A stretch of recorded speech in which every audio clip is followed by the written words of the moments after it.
ಈ ಕಥೆ ಸಂಗ್ರಾಮವು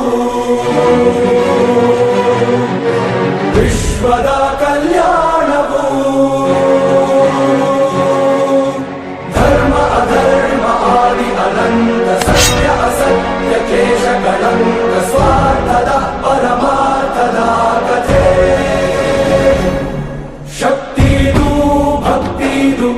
ಜನ್ಮಗಳ ಮುಕ್ತಿದು ಜೀವನ